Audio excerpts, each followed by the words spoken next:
Picture this. You're walking through the marble-lined streets of ancient Rome in the year 67 AD. The sun glints off gold-trimmed togas. Statues of the gods watch from every corner. And suddenly, the crowd parts. The emperor himself, Nero, is passing by. His robes are royal purple, his head high. But all eyes shift to the person beside him, a striking young figure, wrapped in silks and sparkling with jewels. She looks like an empress. Graceful. Elegant. And yet, something's not quite right. Whispers ripple through the streets. Because everyone knows the truth. That woman beside the emperor was once a boy named Sporus.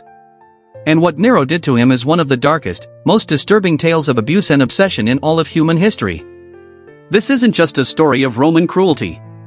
It's a story of power run wild, of how love can turn to obsession, grief to madness, and how one young life was twisted into a grotesque performance, just to satisfy the desires of a broken man. Sporus. You may not know the name. But by the end of this story, you won't forget it. Let's rewind. Nero, one of the most infamous rulers in Roman history, wasn't always seen as a monster. When he became emperor at just 16, many believed he'd be a great reformer. He reduced taxes, funded public games, opened theaters. He even took to the stage himself, performing as an actor, a musician, and a poet. To the common people, he was exciting, different, maybe even promising. But absolute power does strange things to the human mind.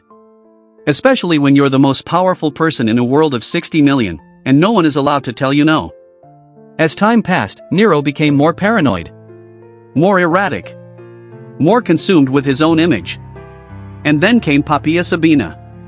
She wasn't just beautiful, she was shrewd, politically aware, dangerous in all the ways Nero found irresistible. She wasn't like Octavia, his reserved and quiet wife. Poppaea was fiery, ambitious, magnetic. Their affair scandalized Rome. But Nero didn't care. He divorced Octavia, exiled her, and later, allegedly, had her executed. All to make Poppaea empress. Their love story was intense. And it consumed Nero completely. But Poppaea didn't just sit quietly in Nero's shadow. She challenged him. She criticized his artistic pursuits.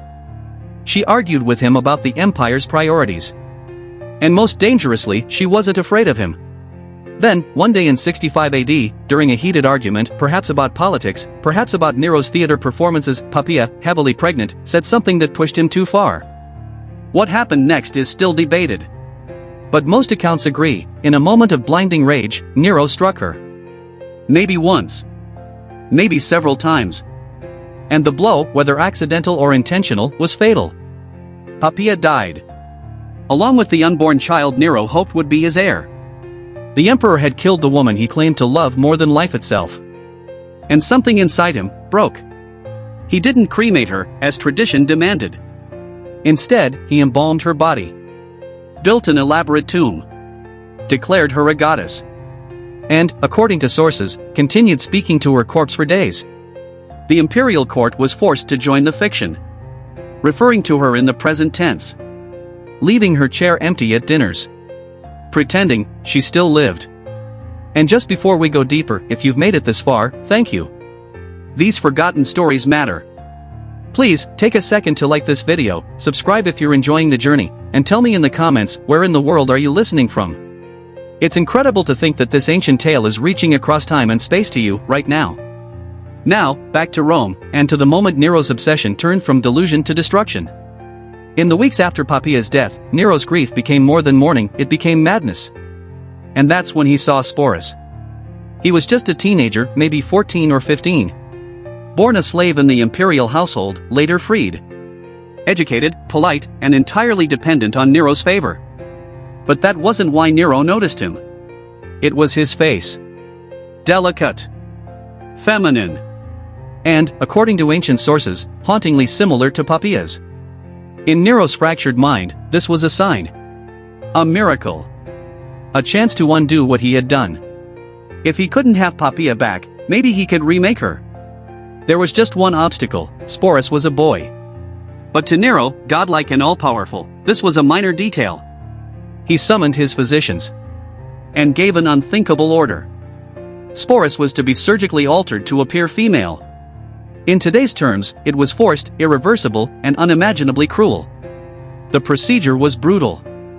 Ancient surgical tools. No anesthesia. No antibiotics.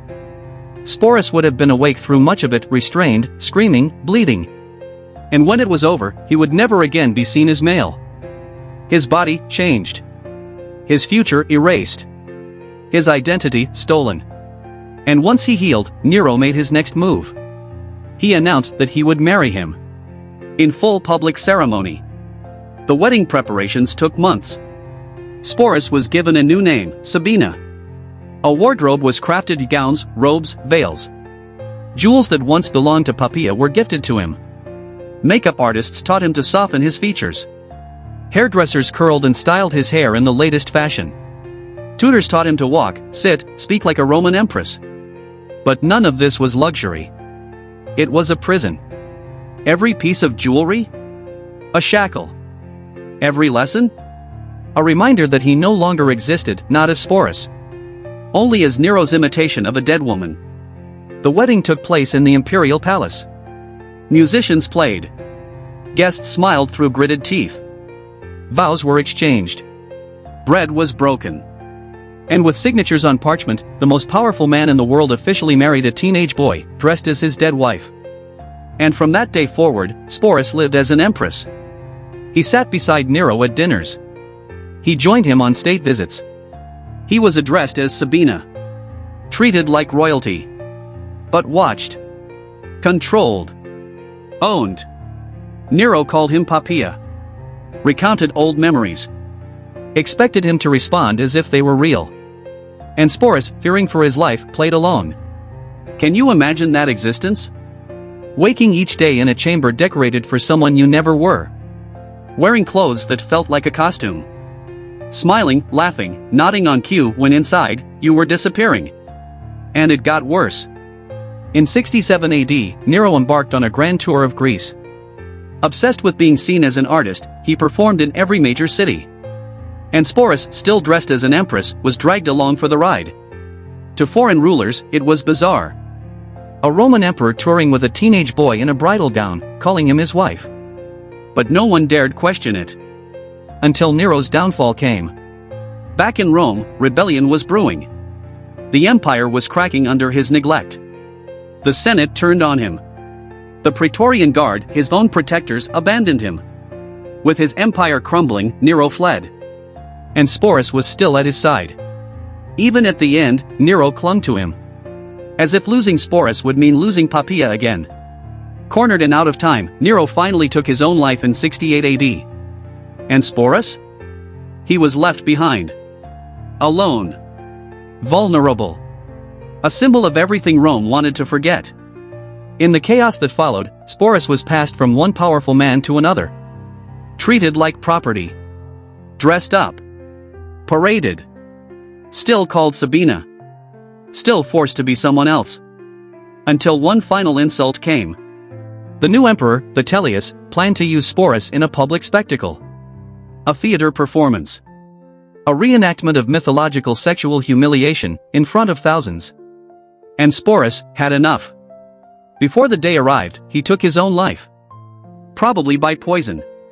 Just a teenager. Maybe 20. Maybe younger. And in that final act, he did something he hadn't been allowed to do for years. He chose. In a world that stole his name, his body, his past, Sporus claimed the only freedom left to him. The freedom to end the story on his terms. His tale was twisted by the historians. Used as a cautionary tale of imperial madness. A footnote in Nero's legacy. But today, we remember him differently. Not as a curiosity. Not as a symbol. As a person. A young man who endured unbearable pain. Who played a role he never chose. Who survived, until he couldn't anymore. Sporus wasn't a goddess. Or an empress. Or a ghost. He was a human being. And his story deserves to be remembered not as an example of Roman decadence, but as a cry across centuries. A reminder of what happens when power becomes God, and humanity becomes theater. Thank you for listening. And if this story moved you, please consider subscribing, sharing it with someone who loves history, and letting me know in the comments where you're tuning in from. It means more than you know. Until next time, stay curious.